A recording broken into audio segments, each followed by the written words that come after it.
L'une des plus grosses erreurs que tu puisses faire quand tu analyses un match, c'est d'y aller à l'aveugle. D'ouvrir ton application sans savoir quoi regarder et de te retrouver sur Google à regarder la météo de ton match pour essayer de savoir si le vent va souffler plus à gauche ou plus à droite.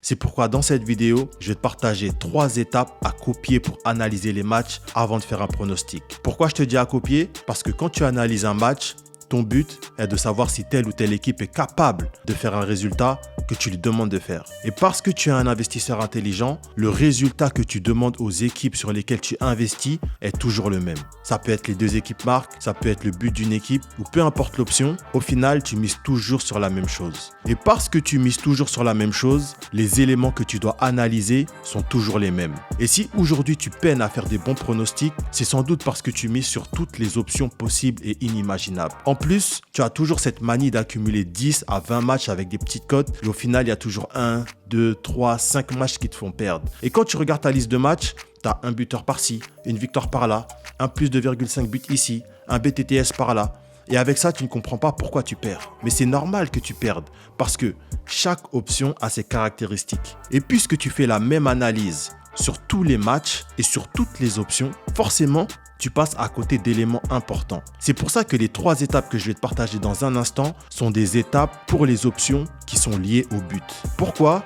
Parce que ce que veut une équipe quand elle entre sur le terrain, c'est marquer. Alors je sais ce que tu te dis. Non, mais l'équipe, elle veut gagner le match, elle veut rentrer dans les vestiaires avec les 3 points. Et je suis d'accord avec toi. C'est l'intention de l'équipe. Mais quand tu réfléchis bien, pour qu'une équipe puisse gagner son match, il faut qu'elle marque des buts.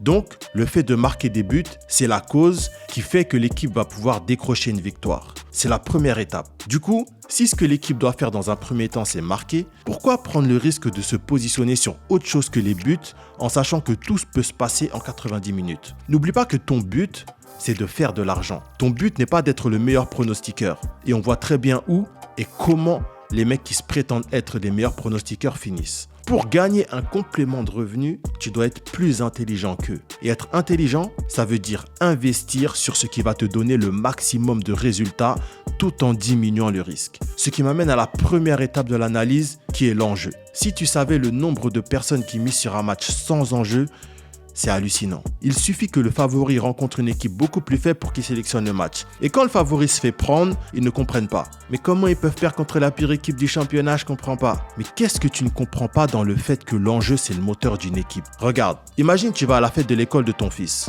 Tu sais, les fêtes de fin d'année, là, les kermesses. Dans les épreuves, il y a une course de relais. Du coup, pour la course, il faut 2 équipes. Il y a une équipe dans laquelle ton fils est et l'équipe adverse. Du coup, les 2 équipes doivent s'entraîner pour la course, mais il n'y a pas d'enjeu. Il n'y a rien à gagner à la fin. Qu'est-ce qui se passe? La motivation n'est pas au rendez-vous. Ils s'entraînent, mais sans plus. Maintenant, c'est le jour de la fête foraine. Toi, tu es venu voir ton fils pour l'encourager et tu vois sur son visage qu'il n'est pas motivé. Limite, il n'a même pas envie de faire la course. Pourquoi? Parce qu'il n'y a rien à gagner. Et là, juste avant le coup d'envoi, le directeur de l'école annonce que l'équipe qui va gagner la course va recevoir comme lot des places pour aller regarder la finale de la Ligue des Champions. Ah, là, il y a un enjeu.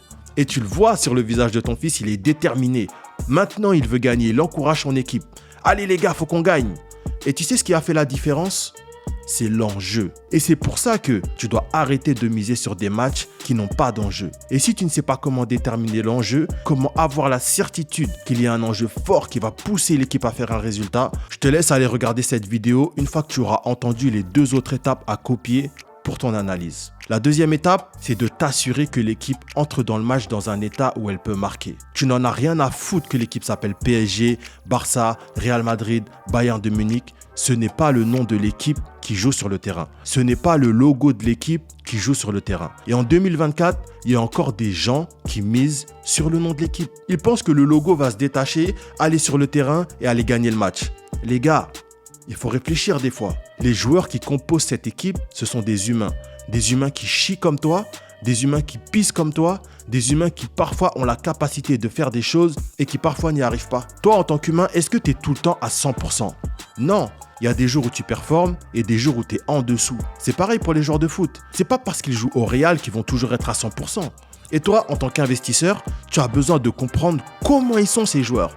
Est-ce qu'au moment où ils entrent dans le match, ils montrent qu'ils sont capables de faire ce que tu attends d'eux? Est-ce que tu peux avoir la certitude? Est-ce que tu peux vraiment compter sur les joueurs pour qu'ils fassent un résultat? Si tu n'es pas capable de répondre à cette question quand tu paries sur un match, ça veut dire que tu mises à l'aveugle. Et si tu mises à l'aveugle, ne t'étonne pas d'être irrégulier dans tes résultats et de perdre beaucoup d'argent. Donc cherche toujours à savoir si l'équipe entre dans le match dans un état où elle peut marquer. Ce qui m'amène à la troisième étape. Tu dois t'assurer que son adversaire est capable d'encaisser. L'erreur que j'ai observée, c'est que les gens oublient qu'il y a deux équipes sur le terrain. L'équipe A contre l'équipe B. Est-ce que l'équipe qui doit marquer joue contre une équipe qui encaisse? Si elle n'encaisse pas, ça ne m'intéresse pas. Pourquoi?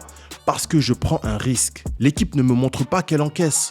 L'équipe ne me montre pas qu'elle va donner la possibilité à son adversaire de marquer un but. Donc quoi?